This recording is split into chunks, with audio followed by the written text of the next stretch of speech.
ఎన్టీఆర్ జిల్లా విజయవాడలో వాట్సాప్ ఉపయోగించట్లేదని ఒక ఉపాధ్యాయుడిని జిల్లా విద్యాశాఖ అధికారులు సస్పెండ్ చేయడం చర్చనీయాంశమైంది. వాట్సాప్ చూడట్లేదు, వాట్సాప్లో గ్రూపులో పంపిస్తున్న సమాచారాన్ని సరిగా తీసుకోవట్లేదని ఆయన సస్పెండ్ చేశారు. దీనిపైన ఉపాధ్యాయ సంఘాలు కూడా కొంత ఆగ్రహం వ్యక్తం చేస్తున్నాయి. ప్రస్తుతం దీనిపైన మనతో మాట్లాడడానికి యూటీఎఫ్ రాష్ట్ర ప్రధాన కార్యదర్శి ప్రసాద్ గారు మాట్లాడదాం. సార్, ఎందుకు అంటే వాట్సాప్ అనేది జనరల్గా అందరూ వాడుతుంటారు. వాట్సాప్ చూడలేని ఒక చిన్న కారణంతో ఉపాధ్యాయుని సస్పెండ్ చేశారు. ఎలా చూస్తారు? ఎల్ రమేష్ అనేటువంటి ఉపాధ్యాయుడు విజయవాడ మున్సిపాలిటీ పాఠశాలలో పనిచేస్తూ ఉన్నాడు. తరచూ ఎలక్ట్రానిక్ గాడ్జెట్స్ వాడడం వల్ల అతని కంటి చూపు ప్రమాదంలో పడిందని చెప్పి డాక్టర్ ఇచ్చినటువంటి సలహా మేరకి డిఓ గారికి నాకు ఈ గాడ్జెట్స్ వాడకం నుంచి మినహాయింపు ఇవ్వాలని చెప్పి అతను కోరడం జరిగింది. డిఓ గారు దాన్ని మొత్తం పరిశీలన చేసి అవసరమైతే టెస్ట్ చేయించి ఆయనకి మినహాయింపు ఇవ్వాలి, లేదంటే నీకు మినహాయింపు లేదని చెప్పాలి. అంతే తప్ప నువ్వు వాట్సాప్ చూడనని రాసావు కాబట్టి నేను సస్పెండ్ చేస్తున్నాను అంటూ ఇచ్చిన ఉత్తర్వులు ఏవైతే ఉన్నాయో అవి చాలా అసమంజసంగా ఉన్నాయి. ఒకనాడు ఈ విద్యాశాఖ అధికారులే పాఠశాలల్లో సెల్ ఫోన్లు వాడద్దు అనేటువంటి ఆంక్షలు తీసుకొచ్చారు. ఇప్పుడు ఆ సెల్ ఫోన్లే వాడండి అంటూ చెప్తా ఉన్నారు. సెల్ ఫోన్లు వాడకపోతే టీచర్లని శిక్షిస్తామని చెప్తున్నారు. ఇది ఎంతవరకు సమంజసం అనేది మేము ప్రశ్నిస్తూ ఉన్నాం. ఉపాధ్యాయుడు పాఠాలు బోధించేదానికి పరిమితం చేయాలి తప్ప బోధనేతర కార్యక్రమాలు బహురకాలుగా పెట్టేసి యాప్ల పేరుతో ప్రతిరోజు కూడా ఇబ్బంది పెడుతున్నటువంటి పరిస్థితి ఈరోజు కనపడుతూ ఉంది. అంచేత మేము గతంలో కూడా విద్యాశాఖ మంత్రి గారితో జరిగినటువంటి చర్చల సందర్భంగా చెప్పాం, ఉపాధ్యాయుడు సొంత సెల్ ఫోన్ ఉపయోగించడు, అవసరం అనుకుంటే ప్రభుత్వమే దానికి తగినటువంటి గాడ్జెట్స్ ప్రొవైడ్ చేయాలని చెప్పాము.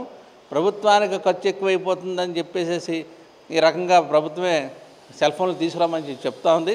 అయినా కానీ తన ప్రాణానికి ప్రమాదం ఏర్పడినప్పుడు ఆ ఉపాధ్యాయుడిని దాని నుంచి మినహాయించాల్సింది పోయి అతని మీద చర్యలు తీసుకోవడంతో చాలా అసమంజసం. నిన్నటి రోజున మా విజయవాడ జిల్లా డిఓ గారిని కలిసింది. ఆయన మీద ఉన్నటువంటి సస్పెన్షన్ వెంటనే ఎత్తేయాలని చెప్పింది. ఒకవేళ కనుక డిఓ కనుక సస్పెన్షన్ ఎత్తేయకపోతే మొత్తం రాష్ట్ర వ్యాప్తంగా దీని మీద ఉద్యమాన్ని సృష్టిస్తాం. ఎలక్ట్రానిక్ గాడ్జెట్స్ పాఠశాలల్లో పని సమయాల్లో వినియోగించడం అనేది కరెక్ట్ కాదనేది మేము చెప్తా ఉన్నాం. ఇదే విషయం మీద గతంలో ప్రభుత్వాన్ని కూడా తెలియజేస్తాం. ఉపాధ్యాయుడు పాఠం బోధించే సమయం ఉండాలి, అంతే తప్ప యాప్ల్లో సమాచారం నింపేదానికి మాత్రం ఉపాధ్యాయుడు అవసరం లేదనేటువంటిది. కావాలంటే దానికి వేరే వ్యక్తుల్ని పెట్టుకోవాలని చెప్పేసి కూడా ప్రభుత్వాన్ని సూచిస్తూ ఉన్నాం. అందుచేత అతను రమేష్ సస్పెన్షన్ ఏదైతే ఉందో దాన్ని వెంటనే ఎత్తేయాలా. మొత్తం రాష్ట్ర వ్యాప్తంగా ప్రభుత్వమే కావాల్సినటువంటి ఎలక్ట్రానిక్ పరికరాలను సమకూర్చి దాంట్లోనే సమాచారం నిక్షిప్తం చేసేలా చేయాలి. దానికి ఉపాధ్యాయుల కంటే నాన్ టీచింగ్ సిబ్బందిని నియమించాలని చెప్పి మేము డిమాండ్ చేస్తాం. అంటే డిఈఓ వెర్షన్ ఎలా ఉంది సార్? అంటే కేవలం రమేష్ అని ఉపాధ్యాయుడిని సస్పెండ్ చేయడం వెనక ఏమైనా వేరే కారణాలను కేవలం వాట్సాప్ వాడట్లేదనేనా? బహుశా మేము అనుకుంటున్నాం డిఈఓ చాలా అపోహ చెందాడు. ప్రతి విషయాన్ని మేము వాట్సాప్ల ద్వారాను ఎలక్ట్రానిక్ గాడ్జెట్స్ ద్వారాను మేము ఇస్తూ ఉన్నాం. మేము ఇచ్చిన ఆదేశాలను అమలు చేయనంటున్నాడు ఈ టీచర్ అని చెప్పి అపోహ చెంది ఆ ఉత్తర్వులు ఇచ్చాడని చెప్పి అనుకుంటున్నాం. పదే ఇటీవల కాలంలో సెల్ ఫోన్లు వచ్చిన తర్వాత ప్రతి ఒక్కళ్ళు కూడా సెల్ ఫోన్లకి అంకితం అయిపోతున్నటువంటి పరిస్థితి ఉంది. సెల్ ఫోన్లు చూడకుండా ఒక నిమిషం కూడా లేనటువంటి పరిస్థితి ఎక్కువ కనపడుతూ ఉంది. ఇట్లా పదే వినియోగించడం వల్ల, ఆ సెల్ ఫోన్స్ మాట్లాడడం వల్ల, లేకపోతే వాటిని వినియోగించడం వల్ల కూడా మెదడుకి చాలా ఇబ్బంది కలిగేటువంటి పరిణామాలు అనేక మందికి వచ్చినాయి. చాలామంది చాలా దాంతో బాధపడిన వాళ్ళు కూడా మాకు తెలుసు. అట్లాగే ఈ ఉపాధ్యాయుడు కూడా బాధపడుతూ ఉన్నాడు. బాధపడుతూ ఉండి అధికారులకి ముందుగా ఆయన దరఖాస్తు చేసుకుని మినహాయింపు కోరాడు. దాంట్లో ఆయన తప్పే ఉంది. అంచేత ఆయన తప్పులేందే ఆయన్ని సస్పెండ్ చేయడం అనేది కరెక్ట్ కాదు. సస్పెన్షన్ ఎత్తేస్తామని హామీ ఇచ్చారేమన్నా డిఓ? సస్పెన్షన్ ఎత్తేయడానికి చూస్తామని చెప్పారు.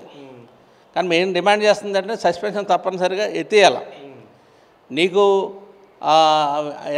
ఫోన్ల వినియోగం కుదరకపోతే మరొక ఏర్పాటు చేస్తామని చెప్పాల్సినటువంటి అధికారి నువ్వు సెల్ ఫోన్లు వినియోగించినందుకు నిన్ను సస్పెండ్ చేస్తున్నానని చెప్పి ఉత్తర్వులు ఇవ్వడం అనేది సరైనది కాదు. సార్, మొత్తంగా అయితే ఆయనకి ఉపాధ్యాయుడు రమేష్కి అయితే కొంత ఆరోగ్యం ఇబ్బందికరంగా ఉంది, సెల్ ఫోన్ గాడ్జెట్స్ ఉపయోగించలేనని రిక్వెస్ట్ చేసుకున్నప్పటికీ డిఈఓ సస్పెండ్ చేయడం పట్ల ఉపాధ్యాయ సంఘాలు మండిపడుతూ ఉన్నాయి. ఎందుకంటే సెల్ ఫోన్లు వాడొద్దు, క్లాస్ రూమ్లో అసలు సెల్ ఫోన్ అనుమతి లేదంటూ గతంలో ఉత్తర్వులు ఇచ్చినటువంటి ప్రభుత్వం ఇప్పుడు మరోసారి అసలు సెల్ ఫోన్ వాడకపోవడం, సెల్ ఫోన్లో వాట్సాప్ చూడకపోవడం అనే ఒక చిన్నదాన్ని తీసుకుని సస్పెండ్ చేయడం అనేది దుర్మార్గమైన చర్య అని చెప్తూ ఉన్నారు. ఖచ్చితంగా సస్పెన్షన్ ఎత్తివేయకపోతే ఖచ్చితంగా దీనిపైన ఆందోళన చేపడతామని ఉపాధ్యాయ సంఘాలు చెప్తున్నాయి. కెమెరా పర్సన్ ప్రసాద్తో రాజేష్ RTV విజయవాడ నుండి.